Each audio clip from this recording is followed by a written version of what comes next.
তুমি যদি মুসলমানের বাচ্চা হও আর জীবনে কখনো হিজবুল্লাহর পক্ষে কথা বলবে না। শুনে রাখো, তোমার যদি লজ্জা থাকে, তোমার যদি শরম থাকে, তোমার যদি ঈমান থাকে, হিজবুল্লাহ হামাসের ব্যাপারে ইনারের ব্যাপারে কোনো কথা বলবে না। তোমাদের শরম থাকে, তুমি একটা বেহায়া। তুমি তালেবানের পক্ষেও কথা বলো।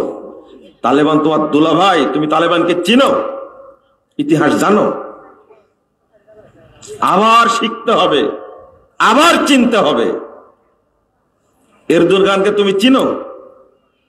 যারা আজকে সিরিয়াকে স্বাধীন করেছে, বাশার মুক্ত করেছে, এই সংগঠন শামস আল হায়া, এই সংগঠনটাকে এরদোগান সন্ত্রাসী সংগঠনের স্বীকৃতি দিয়েছে।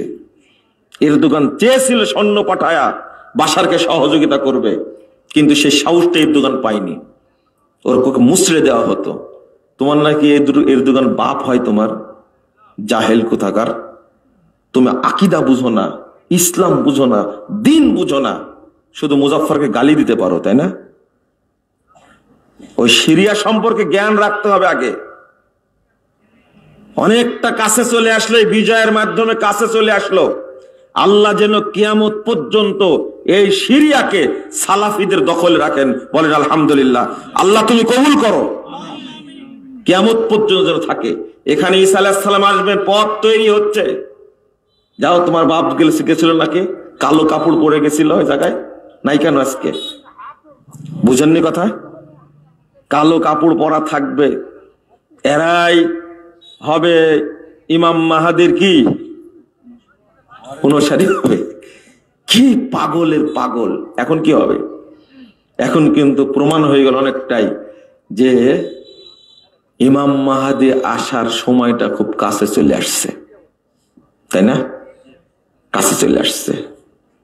এটা আর একটা দখল হবে, খুব তাড়াতাড়ি মনে রাখবেন। সেটা হলো ইয়ামান। কি? ইয়ামান খুব তাড়াতাড়ি দখল হবে এবং শিয়া মুক্ত হবে ইনশাআল্লাহ। মুহাম্মদুর রাসূলুল্লাহ সাল্লাল্লাহু আলাইহি ওয়াসাল্লাম এই দুইটা দেশের জন্য দোয়া করেছেন। মুমিনরা মক্কাতেও টিকতে পারবে না, অবশেষে মুমিনরা আশ্রয় নেবে সিরিয়া এবং ইয়ামানে। এই দুইটা দেশ দখল করেছিল কারা? এই শিয়ারা। আপনাদের এই সম্পর্কে জ্ঞান রাখতে হবে। কথা বুঝতে পারলেন? আমার খুতবাটা উল্টা যাইতো, শুনতে চাই না, যে কি বলে পাগলের মতো। কিন্তু ঘটে একদিন, ঘটবে ইনশাআল্লাহ।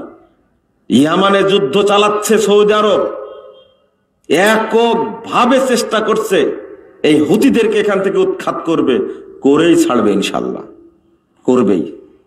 এই হুতিরা আক্রমণ করে হারামাইনের উপরে, চিন্তা করতে পারছেন? মক্কার উপরে আক্রমণ করলে মানুষের অন্তর জ্বলার কথা, কিন্তু হুতিরা শিয়ারা যখন মক্কা মদিনার উপরে আক্রমণ করে তখন বাংলাদেশের মুসলমানরা খুব আনন্দ পায়। হ্যাঁ, সৌদি আরবকে শিক্ষা দেয় ছাড়বে। তুমি ন্যাংটা হয়ে লাগো, কিচ্ছু হবে না ইনশাআল্লাহ। চিনো সৌদি আরবকে? সৌদি আরব সেই জাতের যে আমেরিকার প্রেসিডেন্ট বাইডেনের ফোন ধরে না মোহাম্মদ বিন সালমান। কষ্ট লাগছে? খুব কষ্ট লাগছে, তাই না? কি জিনিস সৌদি আরব আগে বুঝতে হবে। মোহাম্মদ বিন সালমান বলেছে আমার সময় নাই ফোন ধরার। শেষে বাইডেন এসেছিল তেল মারার জন্য সৌদি আরবকে, পুতিনও যায় তেল মারার জন্য। আর তুমি এখান থেকে ন্যাংটা হয় খুব সমালোচনা করছো, তাই না? আমি তোমাকেই বলছি, কিন্তু আমাকে গালি দাও যে। এতদিন থেকে গালি দিচ্ছ তুমি, তাও তো কিছু করতে পারো সৌদি আরবের। কত দোয়া করছে আল্লাহ সৌদি আরবকে ধ্বংস করুক, মোহাম্মদ বিন সালমানকে ধ্বংস করুক, সালমানকে ধ্বংস করুক, এই রাজতন্ত্রকে ধ্বংস করুক। রাজতন্ত্র সম্পর্কে কিছুই জানে না। তোমার গণতন্ত্র খুব ভালো, ওই যে 16 বছর ছিল গণতন্ত্র, একবার শেষে দিয়েছে, তোমার তাও লজ্জা হবে না। তুমি তো একটা বেহায়া একটা। তুমি কি ইসলাম বুঝো? বাংলাদেশের গণতন্ত্র দেখলে আরে ইবলিসও হাসে, হাসে না ইবলিস? তোমার তো শরম করা উচিত। এই গণতন্ত্রের তলে তুমি মাথা দিয়ে সৌদি আরবকে গালি দাও, তোমার তওবা করা উচিত। অনেক ভালো আছে সৌদি আরব, অনেক অনেক অনেক ভালো আছে, আরো ভালো থাকবে ইনশাআল্লাহ। তুমি তো গালি দিয়ে কি করবে? সৌদি আরবকে এমন গালি দেয়, কিন্তু একবার লজ্জাও করে না। হারামাইন দুইটা যে দেশে আছে, এই দুইটা জায়গাকে যাদের মাধ্যমে আল্লাহ পাহারা দিচ্ছেন তাদের বিরুদ্ধে তুমি বদদুয়া করো, তাই না? তোমার ঈমান নাই, তুমি একটা কাঁচা শিয়া একবারে, অরিজিনাল শিয়া একবারে।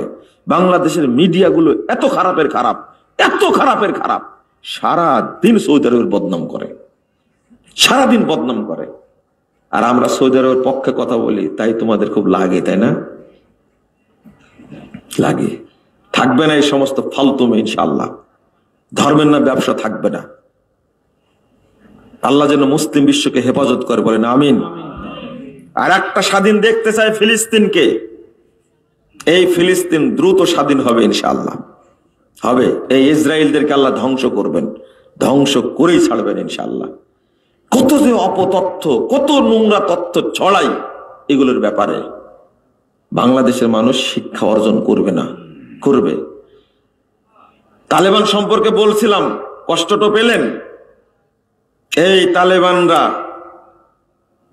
সালাফি মুসলমান যারা আছে সেখানে এদেরকে বন্দি করে রাখছে, সব মসজিদ তালা দিয়ে দিছে। তালেবানরা আহলে হাদিসদের সমস্ত মাদ্রাসা বন্ধ করে দিয়েছে।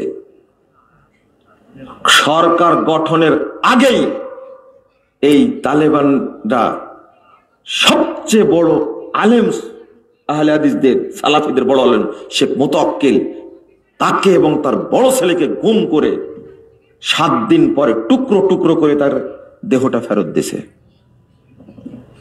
এরা হলো মাজার পূজারী। কি পূজারী? মাজার পূজারী। বাংলাদেশে যেমন মাজার পূজার বিরুদ্ধে কথা বললে এক শ্রেণীর টুপিওয়ালা খেপে যায় না? কাদের উপর খাবে? আহলে হাদিসদের উপরে। এই জাতের হলো তালেবানরা। সব মূর্তি ভেঙ্গে চুরমার করে দিয়েছে, বৌদ্ধ মূর্তি ভেঙ্গে চুরমার করে দিয়েছে, যিশু মূর্তি ভেঙ্গে চুরমার করে দিয়েছে, তারপরে হিন্দুদের মূর্তি ভেঙ্গে চুরমার করে দিয়েছে। কিন্তু মাজারগুলো এমন তাজা হয়েছে, এমন তাজা হয়েছে। তাহলে আপনি কি বলবেন? এরা মুশরিক না? বাংলাদেশে যারা মাজার পূজা করে তারা মুসলমান না মুশরিক? যারা মূর্তি পূজা করে তারা মুসলমান না মুশরিক? এটা বুঝবেন কোনদিন আপনি? আর মাজার পূজার বিরুদ্ধে বললে বাংলাদেশের টুপিওয়ালারা কি খেপা খেপে। এই ছেলেরা যারা বিশ্ববিদ্যালয় কলেজে পড়াশোনা করে, হাই স্কুলে, প্রাইমারি থেকে নিয়ে সব ছেলেরা বেরিয়ে গেল, মাত্র কয়েকদিনের মাথায় সব ছেলে মাঠে নামলো। 5 আগস্টের পরে 2 ঘন্টার মধ্যে সারা দেশ থেকে শেখ মুজিবের যত মূর্তি ছিল ভেঙ্গে সব চুরমার করে দিয়েছে। দেয়নি?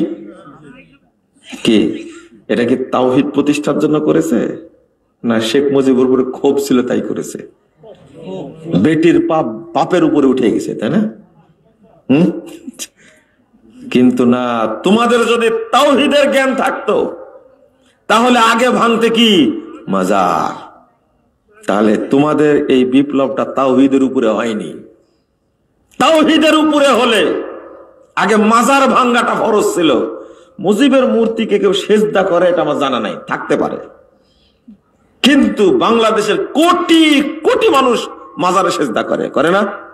এরা ঈমান চুরি করে। সব মাজার একদিন ভেঙে দিতে হবে ইনশাআল্লাহ। বলেন ইনশাআল্লাহ।